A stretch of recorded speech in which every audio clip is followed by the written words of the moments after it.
നമ്മൾ ആലോചിച്ച് നോക്കുക, നമ്മുടെ ലൈഫിൽ നമ്മളിപ്പോൾ സാധാരണ എല്ലാവരും പറഞ്ഞു കേൾക്കുന്ന ആയുസെത്തി എന്തായാലും മരിക്കുന്നതിനൊക്കെ മുമ്പ് ഇതെല്ലാ കാര്യങ്ങളും നമ്മുടെ തലയിൽ എഴുതി വിട്ടിരിക്കുന്നതാണ്. ഈ തലയിൽ എഴുതി വിട്ടത് എന്തോത്ര സ്ഥലം പോകും, ബാക്കി മുടിയൊക്കെ പിന്നെ എവിടെയാണ് ഉണ്ടാകുന്നത്.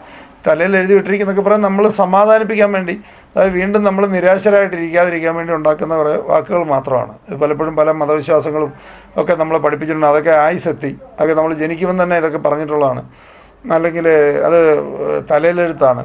അത് ഇങ്ങനെ പറയുന്നത് വെച്ചാൽ നമ്മൾ അതോർത്ത് നിരാശരായിരിക്കാതെ, നമ്മൾ റിഗ്രറ്റോടു കൂടി ജീവിക്കാതിരിക്കാൻ, വീണ്ടും നമ്മൾ പ്രവർത്തനത്തിലേക്ക് മടങ്ങി പോകാൻ വേണ്ടി ഉണ്ടാക്കുന്ന കാര്യങ്ങളാണ് ഇതൊക്കെ. ഈ തലയിലെഴുത്താണെന്നും പല ആൾക്കാരും പറയാറില്ലേ, നമ്മൾ ചെയ്യാവുന്നതൊക്കെ ചെയ്തു.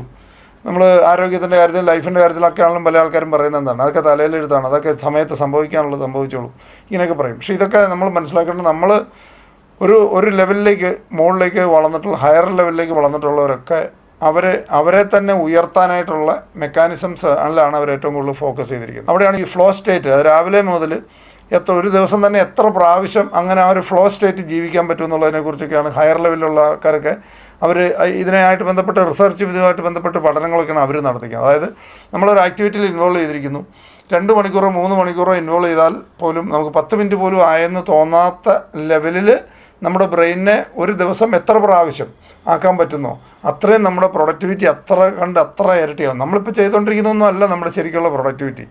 നമ്മൾ പലരും അണ്ടർ പെർഫോമിങ്ങാണ്, വളരെ അണ്ടർ പെർഫോമിംഗ് ആണ്. കാരണം നമ്മളിതൊന്നും ഉപയോഗിക്കാറില്ല. നമ്മൾ ജസ്റ്റ് അപ്പുറം ഉള്ളത് മാത്രം ജീവിക്കുന്നവർ തന്നെ നമ്മൾ അവരെ കമ്പയർ ചെയ്തിട്ടാണ് നമ്മൾ പലപ്പോഴും നമ്മുടെ ജീവിതം പലപ്പോഴും പോകുന്നത്. അതുകൊണ്ടൊക്കെയാണ് ഒരു ലെവലിൻ്റെ മുകളിലേക്ക് പോകണമെന്നുണ്ടെങ്കിൽ, നമ്മൾ എക്സ്ട്രാ ഓർഡിനറി ആവണമെന്നുണ്ടെങ്കിൽ എക്സ്ട്രാ ചിന്ത ഉണ്ടാവണം, ആ എക്സ്ട്രാ എഫേർട്ട് ഉണ്ടാവണം, ആ എക്സ്ട്രാ ഡെഡിക്കേഷൻ ഉണ്ടാവണം. നമ്മളെല്ലാ കാര്യത്തിലും, നമ്മുടെ ഹെൽത്തിൻ്റെ കാര്യത്തിലും എക്സ്ട്രാ കെയർ ഉണ്ടാവേണ്ടി വരും. കാരണം നമ്മുടെ ഈ സോൾ നമ്മുടെ ബോഡിയിൽ നിൽക്കുന്നത് നമ്മുടെ ശരീരത്തെ അവയവങ്ങൾ ആരോഗ്യത്തോടെ ഇരിക്കുമ്പോൾ മാത്രമേ ഉള്ളൂ. അപ്പോൾ അത് പ്രൊട്ടക്റ്റ് ചെയ്യുക എന്നുള്ളതാണ് ആദ്യത്തെ, ഒരാളുടെ ഏറ്റവും വലിയ അസറ്റ് എന്ന് പറഞ്ഞു കഴിഞ്ഞാൽ. നമ്മൾ പെർഫോമൻസ് ഏറ്റവും നമ്മുടെ ശരീരവും നമ്മുടെ ശരീരത്തിലെ ഏറ്റവും ഇമ്പോർട്ടൻ്റ് ആയിട്ടുള്ള ഓർഗൻസും ഒക്കെ ഏറ്റവും ബെസ്റ്റായിട്ട് കെയർ ചെയ്യുക എന്നുള്ളതാണ് റെസ്പോൺസിബിളായിട്ട് ജീവിക്കുന്ന ഒരാൾ ആദ്യം ചെയ്യേണ്ടത്. എങ്കിൽ മാത്രമേ നമുക്ക് പീക്ക് പെർഫോമൻസ് ഉണ്ടാക്കാൻ പറ്റുള്ളൂ. അപ്പോൾ നമ്മൾ ഹെൽത്തിൽ വളരെ കോൺഷ്യസ് ആയിരിക്കുക, നമ്മുടെ ചിന്തകളിൽ വളരെ കോൺഷ്യസ് ആയിരിക്കുക, നമ്മൾ കൊടുക്കുന്ന ബ്രെയിൻ ഫുഡിൽ വളരെ കോൺഷ്യസ് ആയിരിക്കുക, നമ്മൾ അസോസിയേറ്റ് ചെയ്യുന്ന ആൾക്കാർ വളരെ കോൺഷ്യസ് ആയിരിക്കുക, വളരെ ചൂസി ആയിരിക്കുക.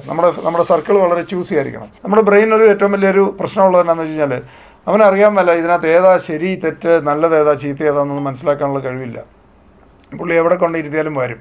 സ്വർണ്ണക്കടയിൽ കൊണ്ടിരുത്തിയാൽ സ്വർണം വരും, ഈ മുനിസിപ്പാലിറ്റിയുടെ ചവറ് വരുന്നിടത്ത് കൊണ്ടിരുത്താൽ അത് കയറി വരും. അതായത് നമ്മുടെ ബ്രെയിൻ എവിടെ കൊണ്ട് വെക്കണം എന്നുള്ള കാര്യം നമ്മൾ മാത്രം കോൺഷ്യസ് ആയിട്ട് തീരുമാനിക്കുക എന്നുള്ളതേ ഉള്ളൂ. ആ കാര്യം നമുക്ക് കോൺഷ്യസ് ആയിട്ട് തീരുമാനിക്കാം. ആ കാര്യം നമ്മൾ കോൺഷ്യസ് ആയിട്ട് തീരുമാനിച്ചാൽ എന്ത് കേൾക്കുന്നു, നമ്മുടെ ഉള്ളിലേക്ക് എന്ത് പോകുന്നു, ബ്രെയിനിന് കൊടുക്കുന്ന ഫുഡ് ഏറ്റവും ക്വാളിറ്റി ഫുഡ് കൊടുക്കുക, സക്സസ്സിനെക്കുറിച്ചും വിജയത്തിനെക്കുറിച്ചും മാത്രം ചിന്തിക്കുക.